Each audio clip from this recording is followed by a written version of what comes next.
Oh, by the way, for anyone that's here in the stream right now, I might as well show this off. I'm not trying to pitch anything or try and make a sell here, but I'm very happy to display this. This is my very first emote that I made myself, right there.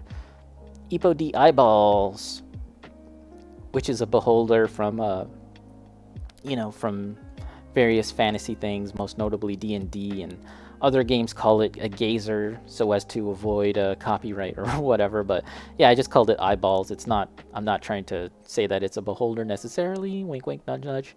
But yeah, that's my first emote. And I've got a few other ideas that kind of revolve around fantasy creatures and stuff like that. So yeah.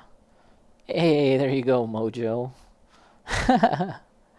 Ah, eyeballs, multiple eyeballs. I was trying to think, like, am I gonna call it like Epo? Like, am I gonna call it shook? Am I gonna call it like some kind of emotion? Because that's kind of what an emote originally was all about. Was kind of supposed to relate to an emotion, but I was like, whatever. Who cares? I just kind of made that image because it was fun to draw, and yeah, let's roll with it. Grant us eyes. Oh my gosh. Grant us eyes. Get some insight. Um, yeah, and actually, if you want to look at the original drawing for that, you can check out my Instagram. That's Instagram at RayOArt, and I'm sure Nightbot has kind of spammed it already a few times. But yeah, I've got the original sort of larger version of it that you can see. It's quite detailed, actually. And I revised this image a number of times just in order to make sure that it was a little more readable at a very small scale. And in some respects, oh yeah, Mojo, that's an Epo original. I drew that myself. It's dope. Okay, cool. Thanks. I appreciate that you enjoy that. Yeah, it's I originally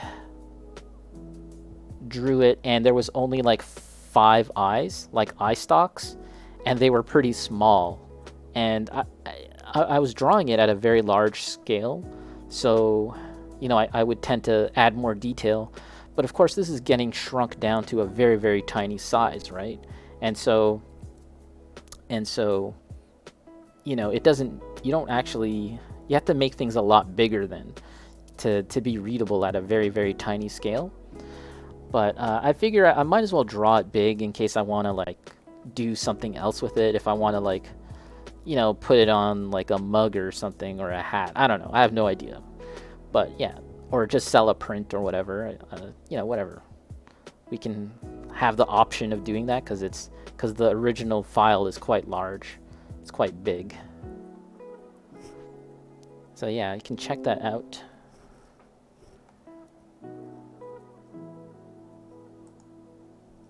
And I've got a few more in the works, and as well as some animated emotes I've been thinking about. It actually kind of took me a while to kind of really settle down on what I wanted to do for my emotes, to be honest. Like I ran through a couple ideas, and then it was like, is this even a good idea? I don't know.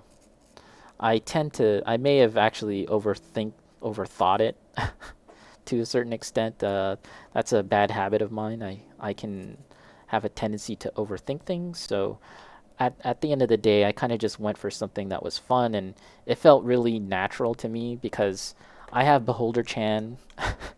Actually, this is Beholder Senpai. I have Beholder Senpai right here. This is like, as far as monsters go, like fantasy creatures, the Beholder is my favorite fantasy creature. Just because it's so odd and unusual, and it really doesn't have any basis in an existing mythology other than, say, Medusa or something. It really has no basis in a previous culture or mythology. It's something that was created exclusively for D&D, and I was like, I don't know. I've always just enjoyed seeing beholders in movies and in games and stuff. So yeah, I figured why not make that the first emote